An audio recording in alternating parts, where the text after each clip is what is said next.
Palavra da Verdade, com Hernandes Dias Lopes.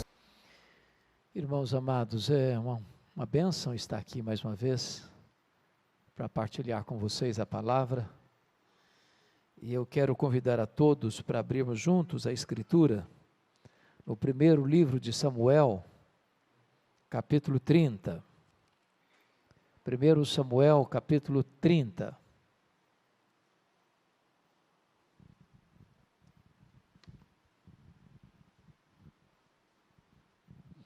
Está escrito o seguinte: Sucedeu, pois, que chegando Davi e os seus homens ao terceiro dia, a Ziclague, já os amalequitas tinham dado com ímpeto contra o sul Ziclague, e a esta ferido e queimado.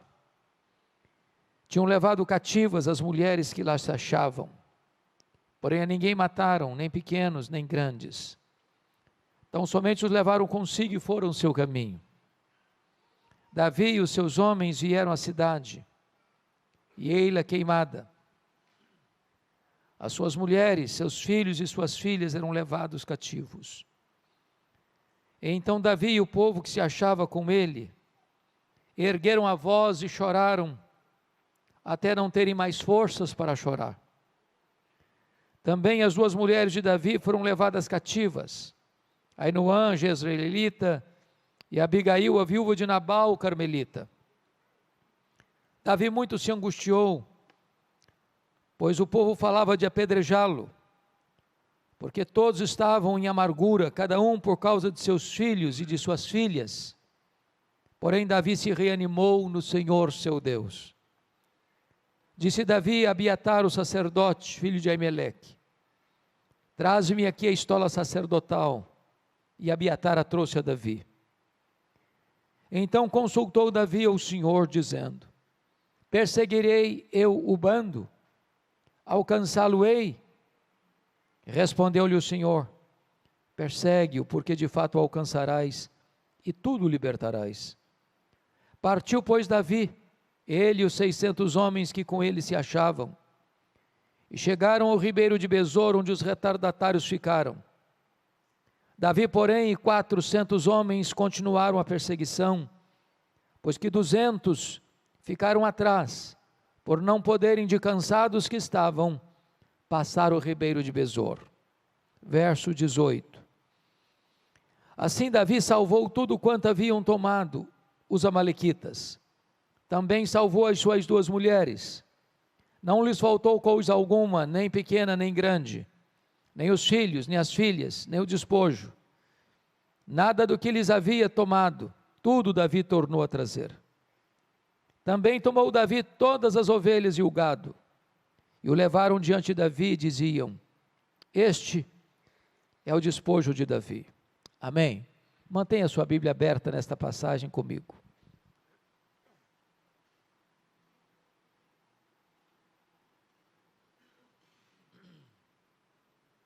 Irmãos, esse texto relata uma grande crise familiar. Esse texto relata o fato do sogro querer matar o genro. O sogro é Saul, o rei. O genro é Davi, o futuro rei. Davi não tem mais para onde fugir do seu sogro. O rei está louco, tomado por um espírito maligno, e procura matar Davi de todas as formas, usando todos os meios, fazendo desse projeto talvez a sua principal plataforma de governo. Davi precisa se esconder do seu sogro nas cidades, nos campos, nos desertos, nas cavernas. Quando Davi percebe que não tem mais como fugir do seu sogro, ele busca asilo político entre os filisteus, históricos inimigos de Israel.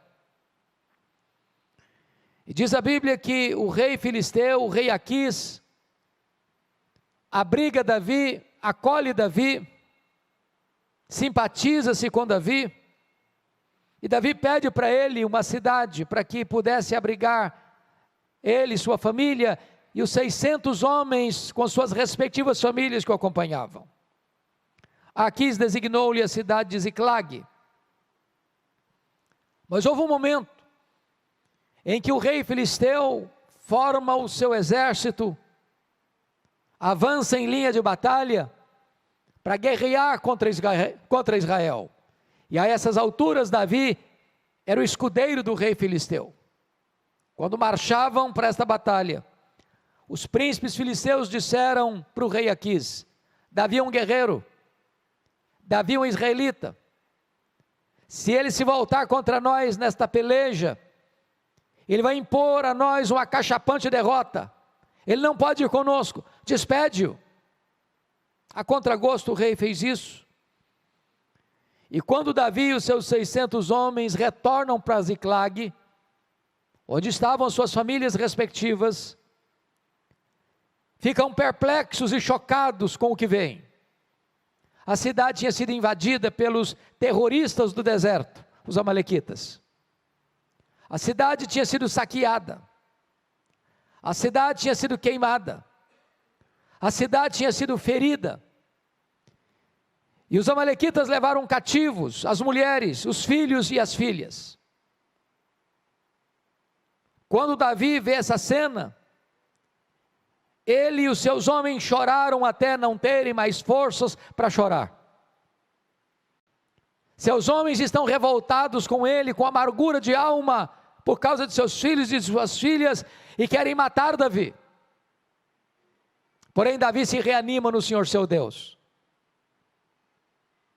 e clama a Deus em oração, uma oração curta, porém poderosa. Ele pergunta para Deus: perseguirei eu o bando? Alcançá-lo-ei? Em outras palavras, meu Deus, eu vou aceitar passivamente a decretação da derrota, ou eu vou reagir? E Deus responde para Davi: persegue o inimigo, Davi, porque tudo que ele tomou de você, você vai trazer de volta. Diz a Bíblia que Davi foi, que Davi lutou, que Davi venceu, que Davi tomou tudo de volta, não ficou nada para trás, nem as mulheres, nem os filhos, nem as filhas, nem as coisas grandes, nem as coisas pequenas, tudo Davi tornou a trazer. Esse texto, irmãos, enseja-nos algumas lições. Talvez a maior crise do mundo não é a crise que hoje atinge a Rússia e a Ucrânia, que bota o mundo na ponta dos pés.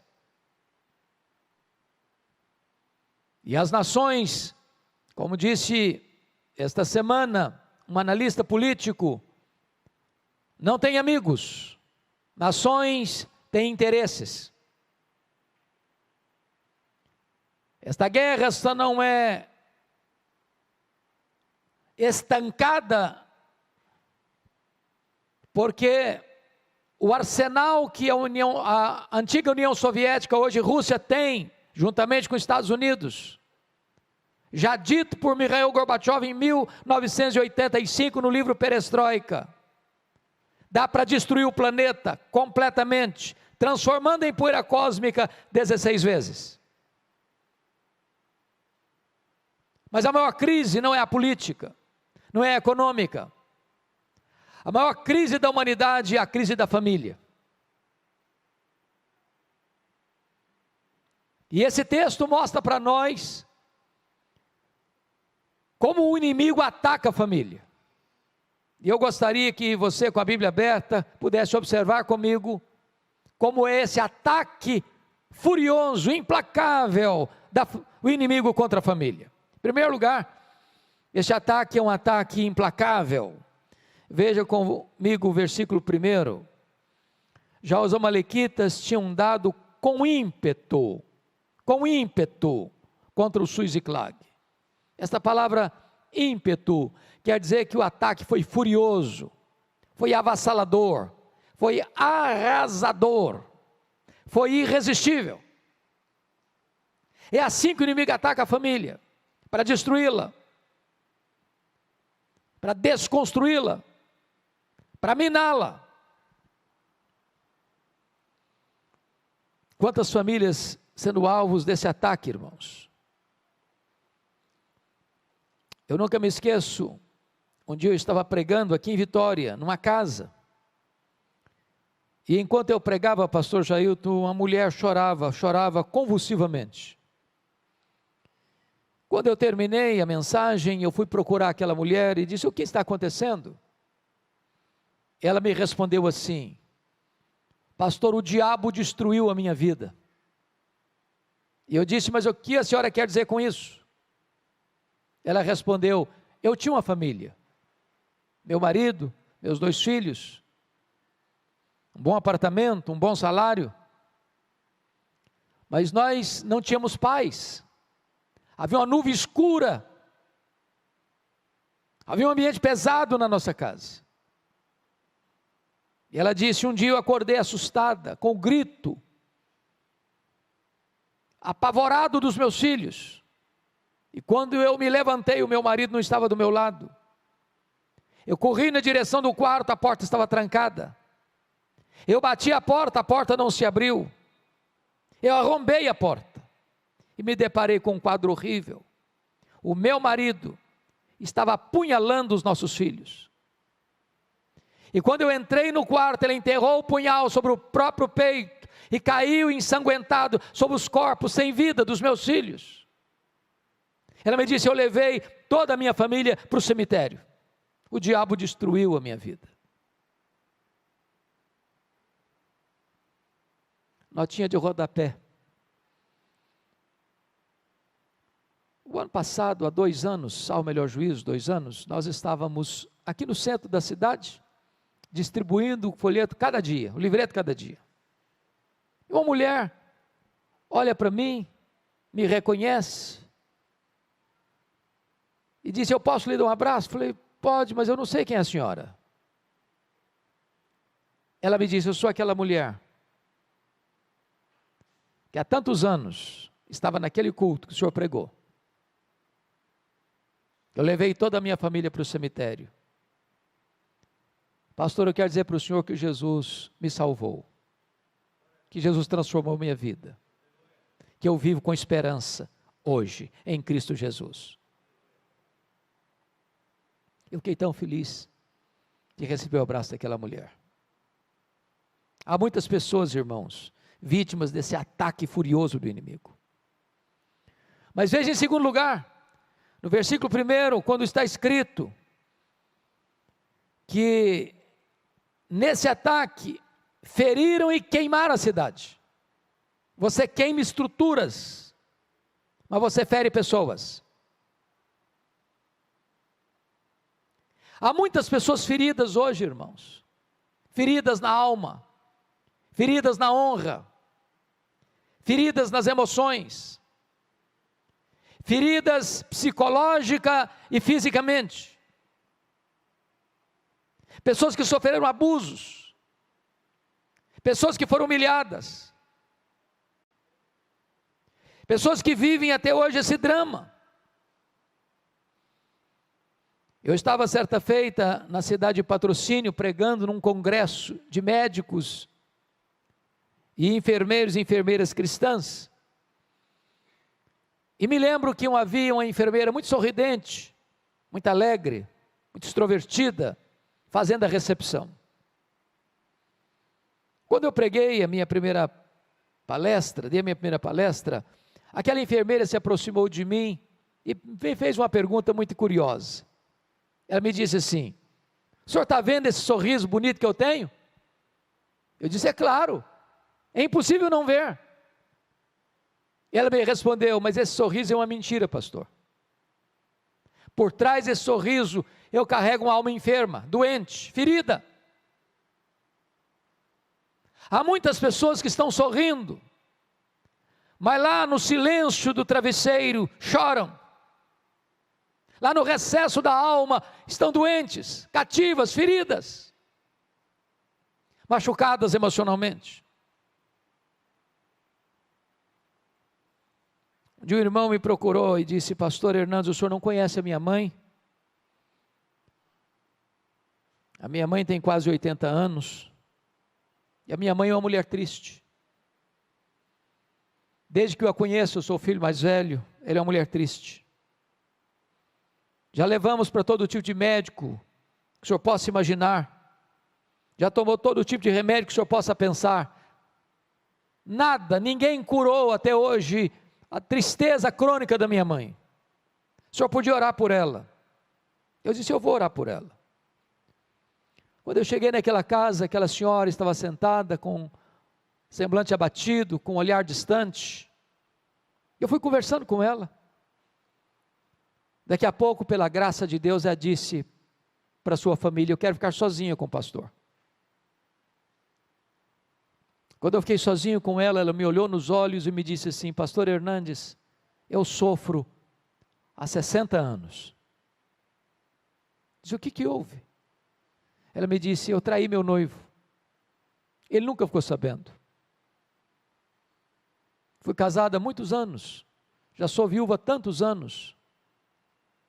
Mas aquele pecado está tão vivo na minha memória como se eu tivesse cometido hoje de manhã. Eu não tenho paz. Eu vivo numa masmorra emocional. Eu sou atormentada todo dia pelo chicote da culpa.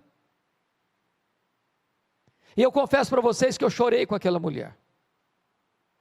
Por ver como o inimigo tinha mantido aquela mulher debaixo das suas garras. Tantos anos. E eu falei para ela de Jesus. E eu falei para ela da graça. E eu falei para ela da cruz. E eu falei para ela do perdão que há em Cristo Jesus. E eu falei para ela do sangue do Cordeiro que pode nos purificar de todo o pecado. E naquele dia aquela mulher se rendeu a Jesus. Sorriso brotou nos seus lábios. E eu tive o privilégio de acompanhá-la, de discipulá-la. Até o dia que, 10 anos depois, o Senhor Jesus a chamou para si. Mas estava machucada e ferida há tantos anos. Se vocês olharem comigo no verso 3, quando o inimigo vem para atacar, irmãos, o principal alvo é a família. Porque se você desconstrói a família, você atinge a igreja. Se você desestrutura a família, você arrebenta com a sociedade. Não há igreja forte com famílias fracas, não há sociedade forte com famílias doentes. Você percebe aí que os inimigos levaram cativos as mulheres, os filhos e as filhas, e eu pergunto a você, como é que um homem pode estar bem, sabendo que a sua mulher está prisioneira do inimigo? Como é que um pai e uma mãe podem estar bem, sabendo que seus filhos estão nas mãos do inimigo?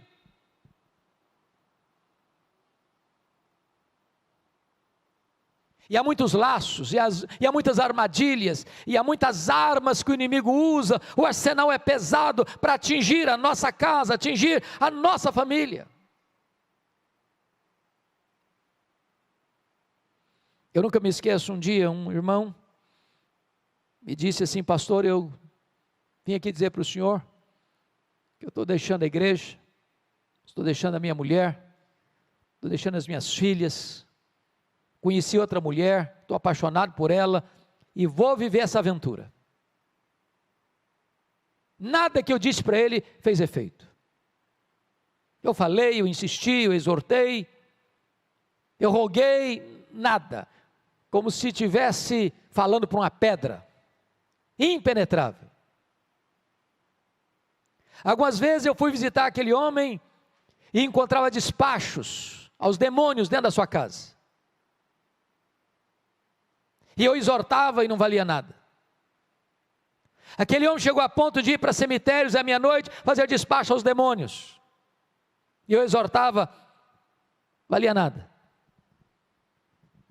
Um dia eu cheguei para aquele homem e disse, eu preciso contar uma história para você. E eu contei a história que eu vivi na África do Sul, lá entre os Zulus. Os Zulus têm uma prática curiosa. Quando um rapaz começa a namorar com uma moça, o rapaz dá um lenço branco para ela. Enquanto o namoro durar, a moça fica com o lenço branco. Se o namoro terminar, ela precisa devolver o lenço branco para o rapaz. Se ela não devolver, é como se ela quisesse ou desse liberdade para aquele rapaz até abusar dela. Nós estávamos na missão Quando aconteceu um fato de um ex-namorado abusar de uma moça, a ex-namorada, os pais levaram o caso às autoridades. A primeira pergunta que foi feita foi essa, para a menina: você devolveu o lenço branco para o rapaz? Ela disse não. E eles disseram: então não podemos fazer nada, essa é a nossa cultura. E eu disse para aquele homem: você precisa devolver o lenço branco. Passaram-se uns 3 meses, pastor Jailton. Eu estava no gabinete pastoral, aqui na sala 1, o telefone tocou, era ele. E ele me disse: pastor, corre na minha casa, que eu quero devolver o lenço branco. Corri para lá. Irmãos, poucas vezes eu vi uma cena daquela na vida. Ele é sentado na minha frente, de repente aquele homem começa a tremer da cabeça aos pés. Esse homem começa a suar a roupa, a ponta da roupa ficar completamente encharcada. E eu sabia o nível da batalha espiritual que ele estava vivendo. E eu disse: você quer devolver o lenço branco? Ele disse: pastor, eu preciso. Disse: então você vai pegar uma caixa, e tudo que você tiver de feitiçaria dentro dessa casa, bote dentro dessa caixa. E aí começou a trazer velas, patuás, aventais, correntes e tantas outras coisas. Encheu aquela caixa. Eu disse: agora nós vamos levar para o quintal e queimar isso, como um símbolo do rompimento com toda a prática de feitiçaria. Peguei 1 litro de álcool, charquei tudo aquilo com álcool. Ele pegou o palito de fósforo, riscou e não pegou fogo. Riscou o segundo palito de fósforo, não pegou fogo. Ele deu uma risada, uma gargalhada cavernosa e disse: não vai pegar fogo. E eu disse: vai pegar fogo em nome de Jesus, que agora quem vai riscar o palito de fósforo sou eu. Quando eu risquei o palito de fósforo, o fogo pulou naquela caixa, e ele deu um grito desesperador e caiu desacordado aos meus pés. Eu clamei pelo nome de Jesus. O Senhor trouxe aquele homem à consciência, com o coração quebrantado, arrependido, e Deus libertou naquele dia, naquela circunstância. Mas estava prisioneiro do inimigo. Agora notem, outra artimanha do inimigo, irmãos, está aí no versículo de número 6. Davi muito se angustiou, pois o povo falava de apedrejá-lo, porque todos estavam em amargura, cada um por causa de seus filhos e de suas filhas. Notem vocês, quando eles chegam, aqueles homens leais a Davi, aliados de Davi, soldados de Davi, se colocam contra Davi, para matá-lo. Tem hora que eu fico me colocando no lugar de Davi, com um pastor que tem uma igreja de 600 membros, não tem nenhum membro do lado do pastor, todos querem matá-lo. Eu acho que eu me desidrataria, eu acho que eu acabaria ali, liquefeito, uma situação dessa. Mas aqui está um retrato, irmãos, que acontece hoje. Surge um problema na família, marido acusa a esposa acusa o marido, os pais acusam os filhos acusam os pais, vira um pé de guerra dentro de casa, por não discernir as coisas espiritualmente. Eu quero dizer para você que o seu problema não é a sua mulher, não é o seu marido, não é o seu filho, não é a sua filha, não é seu pai, não é sua mãe, não é seu genro, não é sua nora, não é sua sogra, não é seu sogro, não é seu cunhado, não é sua cunhada, não são seus parentes. A nossa luta não é contra carne e sangue, mas contra principados e potestades, contra dominadores deste mundo tenebroso, contra forças espirituais do mal. Preste atenção na frase que eu vou lhe dizer agora. Quando você faz do aliado inimigo, você faz do inimigo aliado. É hora da família se unir, é hora da família orar, é hora da família compreender contra quem é a luta, senão nós vamos gastar nossas energias lutando uns contra os outros, machucando uns aos outros, querendo apedrejar uns aos outros. Mas em último lugar, nessa estratégia do inimigo, nesse primeiro ponto, vá comigo ao verso 16 desse texto, nós não lemos no começo, vamos ler agora, veja o que está acontecendo aí. Eis que estavam espalhados sobre toda a região, comendo, bebendo e fazendo festa por todo aquele grande despojo que tomaram da terra dos filisteus e da terra de Judá. Quando o inimigo ataca o povo de Deus, fere o povo de Deus, torna cativo alguém do povo de Deus, o texto está dizendo aí, esse inimigo celebra, festeja, acerca dessa vitória. A pergunta, portanto, a fazer nesta noite é esta: onde a minha vida, onde a minha família está produzindo festa? No acampamento de Deus ou no arraial do inimigo?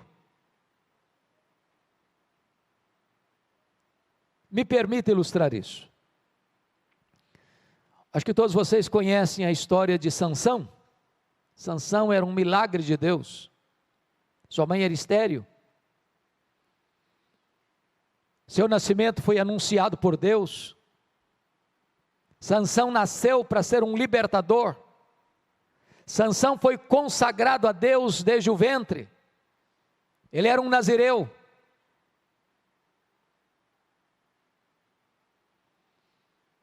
E como nazireu que era, ele não podia fazer três coisas. Ele não podia tocar em cadáver, ele não podia beber bebida forte, beber vinho, e não podia cortar o cabelo. De todos os juízes de Israel, só ele fez carreira solo. Diz a Bíblia que um dia ele olha caminhando com seu pai e vê uma moça filisteia, se agrada dela e diz para o pai assim: papai, eu quero aquela moça para mim. Seu pai disse assim: meu filho, mas tem tanta moça em Israel. Estou parafraseando. Você vai logo se engraçar com essa menina? Ela não é do nosso povo, ela não tem os mesmos valores, a mesma crença, o mesmo Deus que nós. E ele responde: mas eu quero é esta, porque só desta eu me agrado. Não quero papo, não quero conversa. Notinha de rodapé. Eu nunca vi um rapaz e uma moça que, tendo desobedecido pai e mãe na área do namoro, tenha sido feliz no casamento. Rapaz, moça, escute seus pais. Você pode achar seu pai e sua mãe quadrados, não importa, ultrapassados, não importa, escute seus pais.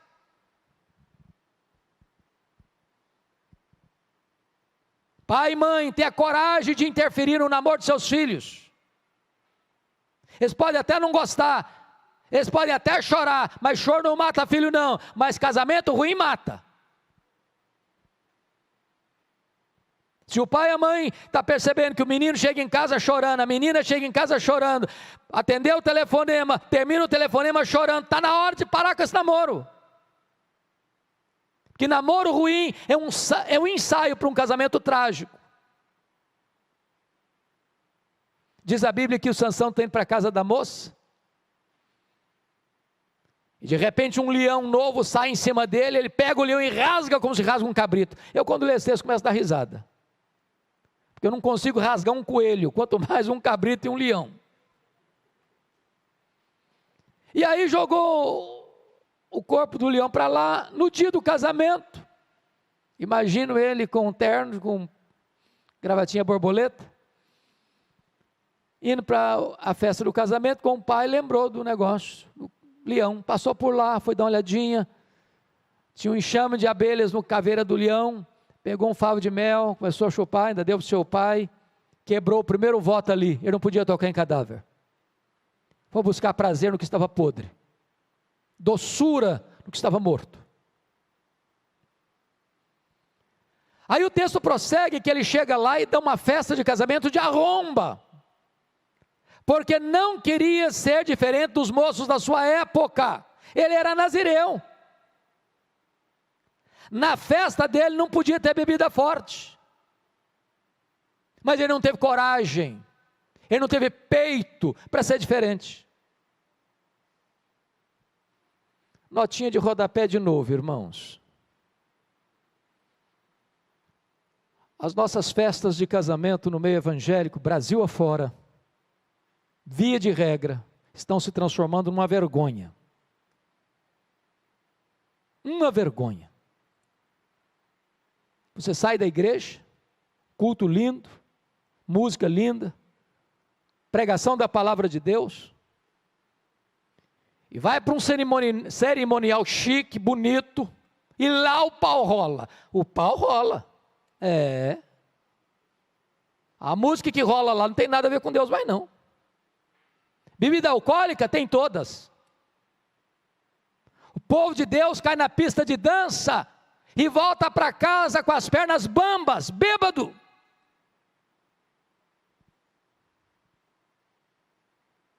Precisaríamos ter coragem para dizer, não, eu sou crente, eu sou nazireu, sou consagrado, a minha festa é diferente.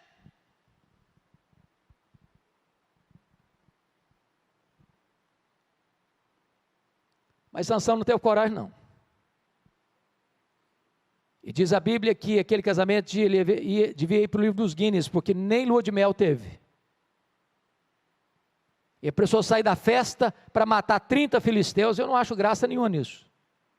Quando ele volta, o sogrão dele tinha dado a mulher dele para outro homem. Ele ficou irado, queimou a campina dos filisteus, deram um jeito de prendê-lo, usando os próprios israelitas para prendê-lo.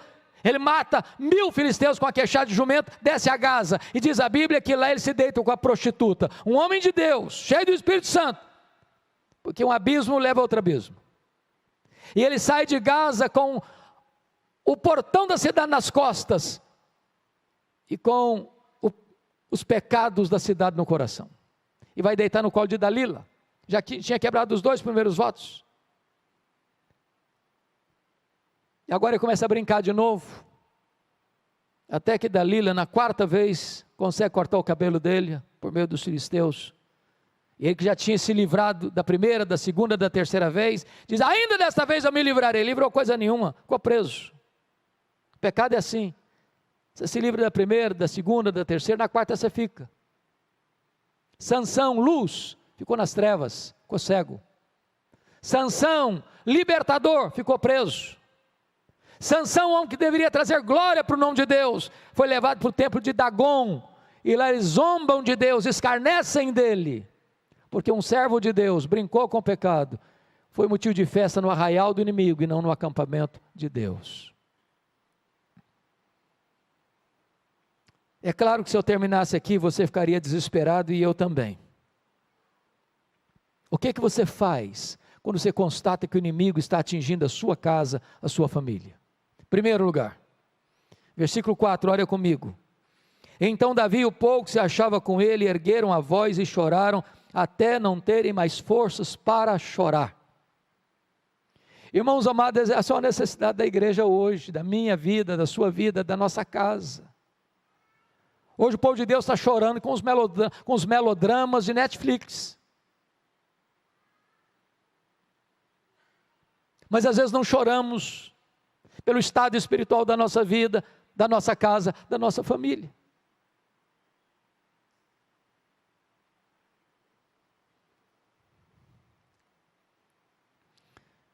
Num dos livros do pastor Tim Cymbala, pastor da Igreja Batista do Brooklyn, nos Estados Unidos, uma das maiores igrejas e um dos ministérios de música mais destacados da América, pastor Tim Cymbala diz que certa feita ele chegou em casa, a sua filha primogênita, adolescente, disse assim para ele, papai, eu não quero saber da igreja, eu não quero saber de Deus, eu não quero saber de nada, eu quero é curtir a vida, quero ir embora de casa. E o pai pediu, insistiu, chorou, não adiantou não, a menina pegou a mochila, saiu de casa. Pastor Tim Cymbala chegou a pensar em largar o ministério. Um dia um colega dele ligou para ele da Flórida e disse, pastor Tim Cymbala, esquece essa menina, toca a sua vida, toca o seu ministério, ela não está nem aí com você. Mas eu pergunto, que pai esquece uma filha, que mãe esquece um filho? Ele relata que naquela semana, numa das vigílias de oração da igreja, levanta-se uma mulher e disse assim, pastor Tim Cymbala, a nossa igreja nunca chorou pela sua filha. A nossa igreja nunca levantou um clamor em favor da sua filha. E ele diz que naquela noite, naquela madrugada, os crentes presentes naquela reunião de oração deram as mãos, fizeram um grande cordão ao redor dos bancos. E aquele templo se transformou numa sala de parto, de gemidos, de soluços, de lágrimas. Quando ele chegou em casa de madrugada, ele disse para sua esposa: querida, eu não tenho dúvidas de que Deus libertou a nossa filha nessa madrugada. 3 dias depois, bem de manhã, a campainha toca, a mãe vai à porta, era sua filha, e quando ela viu a porta aberta, ela entrou, correu no quarto onde estava seu pai, abraçou as pernas do seu pai, e chorando disse: papai, me conte o que aconteceu há 3 dias de madrugada. Eu estava em casa e fui acordada e tomada de convicção de pecado, escamas como que caíram dos meus olhos, e eu enxerguei a loucura que eu estava fazendo. Eu quero dizer para o Senhor que eu estou de volta para Deus, eu estou de volta para a igreja, eu estou de volta para a minha família. Jesus me salvou e me libertou. Eu quero dizer para você, meu irmão, minha irmã, nossos filhos precisam ser criados para a glória de Deus. Você não gerou filhos para a morte, você não gerou filhos para o cativeiro, você não gerou filhos para povoar o inferno. Não abra mão dos seus filhos, não desista de seus filhos em nome de Jesus. Chore por eles, jejue por eles, ore por eles, não abra mão deles. Mas uma segunda coisa que esse texto nos mostra. Confira comigo o verso 6. Davi muito se angustiou, pois o povo falava de apedrejá-lo, porque todos estavam em amargura, cada um por causa de seus filhos e de suas filhas. Agora preste atenção na adversativa. Porém, Davi se reanimou no Senhor, seu Deus. Irmãos, a situação é muito ruim. Davi está sendo perseguido pelo sogro. O sogro quer matá-lo. Ele consegue formar um exército de 600 homens leais a ele. E agora os 600 homens também querem matá-lo. Sua família está toda na mão do inimigo. As famílias dos seus homens leais a ele estão todas nas mãos do inimigo. Ele está sozinho. Os inimigos estão rindo, festejando. A situação é a pior. Mas nessa conjuntura toda, diz a Escritura, ele se reanimou no Senhor, seu Deus. Tem hora que parece que não tem mais jeito, tem hora que parece que você chegou no fim da linha, tem hora que parece que você chegou no fundo do poço, tem hora que parece que você quer jogar a toalha, não tem mais jeito, é melhor desistir, não tem mais esperança para o meu casamento, para a minha família, para os meus relacionamentos. Mas mesmo que você chegue no fim da linha, com Deus tem esperança, com Deus tem jeito. Ele se reanimou no Senhor, seu Deus. O que é maravilhoso no texto, que essa não é reação com bravatas humanas. Ele se reanima, não para brigar, não para medir forças, não para estadiar seus direitos. Ele se reanima no Senhor seu Deus e busca a Deus em oração. Irmãos, tem muito momento na vida da família que a gente quer ganhar no argumento, quer ganhar na força, quer ganhar no direito, quer ganhar no tribunal. E há nós na família que só são desatados com oração.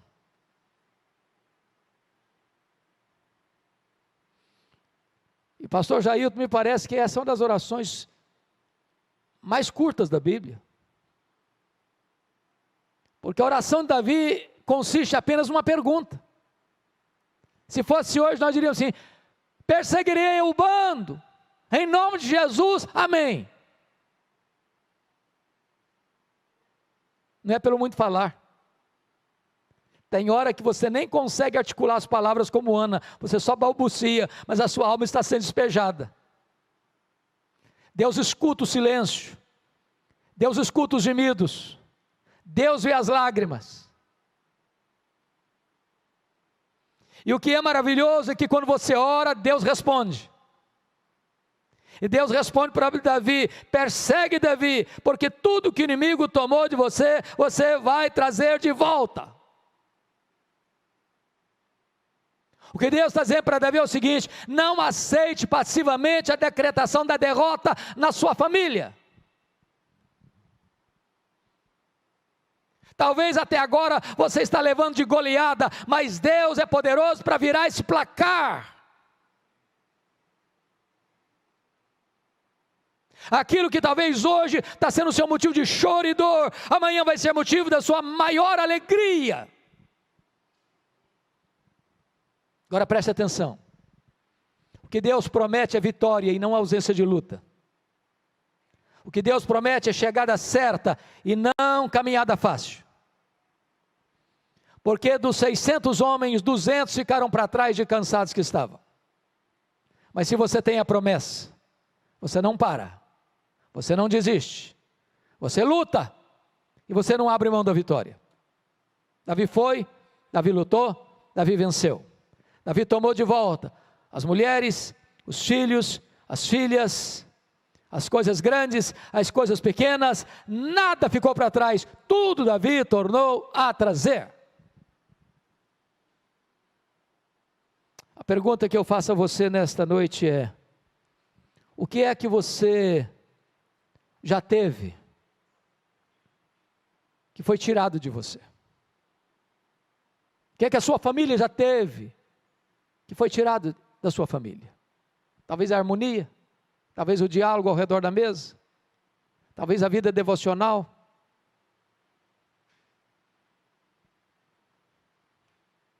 Talvez o carinho, o afeto conjugal, relacionamento gostoso, harmonioso com os filhos, com os pais.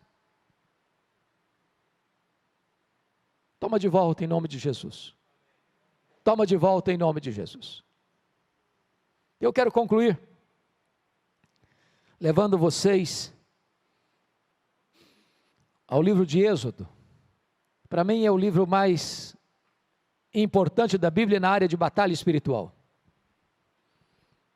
Porque se Faraó é um símbolo do diabo, o Egito é um símbolo do mundo, a saída do Egito é um símbolo da redenção pela cruz de Cristo. E quando Moisés liderava esta saída do Egito, da escravidão do Egito, Faraó tentou 4 alternativas para impedir o povo de sair. A primeira delas está no capítulo 8, verso 25. Faraó disse para Moisés assim: Moisés, adore a Deus aqui mesmo, sirva a Deus no Egito mesmo, não precisa sair do Egito para servir a Deus, levante altares aqui. E a ideia de que você pode ser crente sem mudar de vida. Moisés rejeitou decisivamente essa proposta. Disse: não, nós vamos embora. Egito é lugar de escravidão, nós vamos embora, somos livres agora, estamos saindo aqui. Aí o faraó partiu para a segunda proposta, está no capítulo 8, verso 28. Tá bom, então vocês vão embora, mas não vá muito longe não, fica aqui por perto. E ele até disse: ore por mim. Deixa eu dizer uma coisa, o diabo nunca é tão perigoso como quando ele veste a capa da piedade. É a ideia de que você pode ficar no fio da navalha. É a ideia de que você pode dizer assim: eu sei até onde eu posso ir e a hora que eu devo parar. É a ideia de você desfrutar da igreja e do mundo ao mesmo tempo. Ter vida dupla. Moisés recusou frontalmente. Bom, os vizinhos, não, nós vamos embora. Aí o faraó partiu para a terceira proposta, capítulo 10, versos 10 e 11. Tá bom, vocês podem ir embora. Cabecinha branca, pode tudo ir embora. Vocês servem a Deus. Os jovens, as crianças ficam no Egito. Irmãos, essa proposta hoje está tão sutil, porque tem muita gente hoje, que pensa isso. A juventude passa. Jovem tem que curtir a vida. Se não curtir agora, vai curtir quando? Eu nunca me esqueço, me permita contar isso. Um dia eu fui convidado para pregar numa igreja, uma das maiores igrejas da nossa denominação, numa das belas cidades do Brasil. E era um trabalho da juventude. E eu, o pastor Jair sabe da dificuldade que eu tenho de me dar tema. Se você me der um tema para pregar, eu fico completamente desconcertado. Eu não sei lidar com tema. Eu gosto de pegar um texto e expô-lo, mas me dá um tema, eu fico perdido. E naquele dia me deram um tema. E o tema era santidade. Aí cheguei, preguei. Terminei de pregar, um grupo de moços me pegou pelo braço, literalmente. Me arrastou para uma sala. E um dos rapazes, eu não sabia quem era direito, acho que era o líder deles, botou o dedo no meu nariz e disse: o senhor é um homem retrógrado, o senhor é um quadrado, o senhor está pensando o quê? Nós somos jovens universitários. Qual o problema de ir na boate? Qual o problema de ir na balada?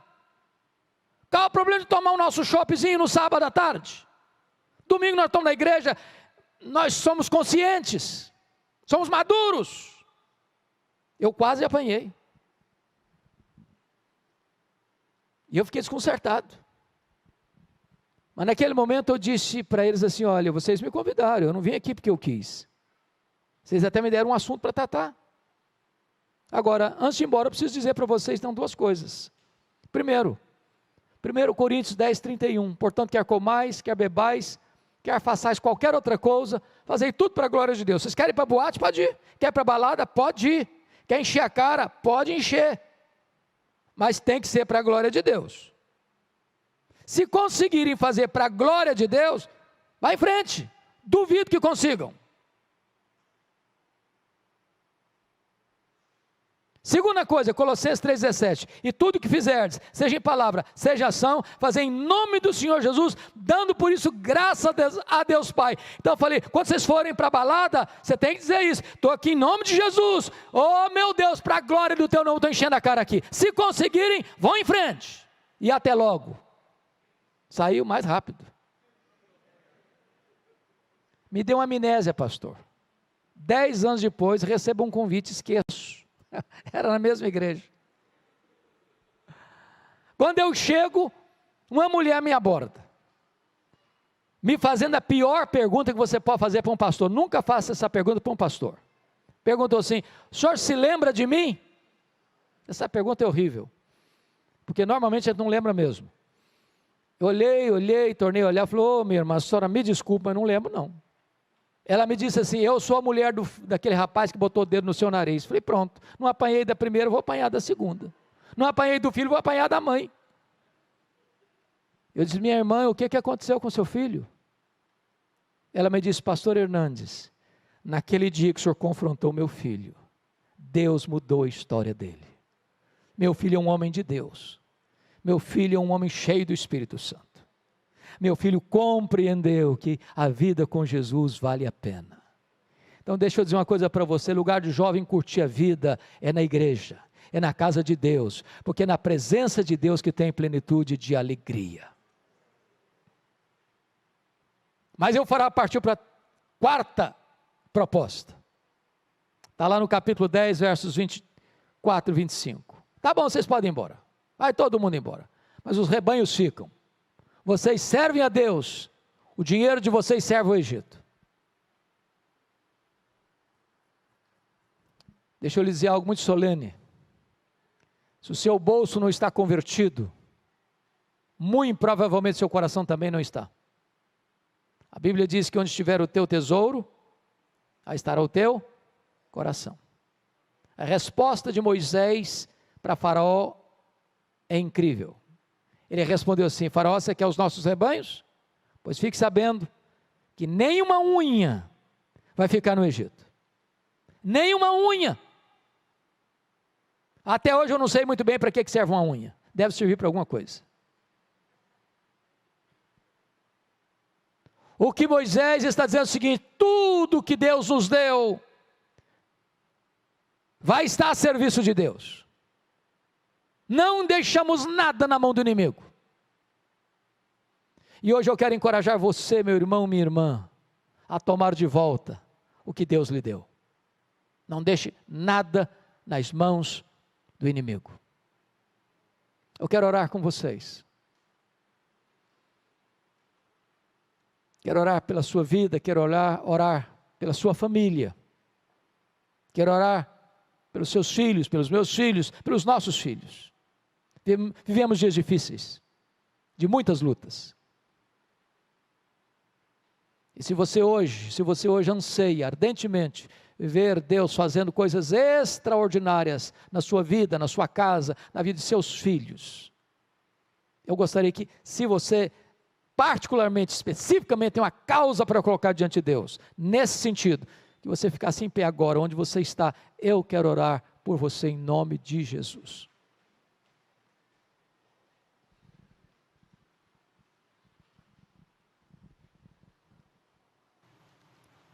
Senhor Deus, nós te adoramos nesta noite, porque esta história vivida por Davi, tem se repetido ao longo dos tempos,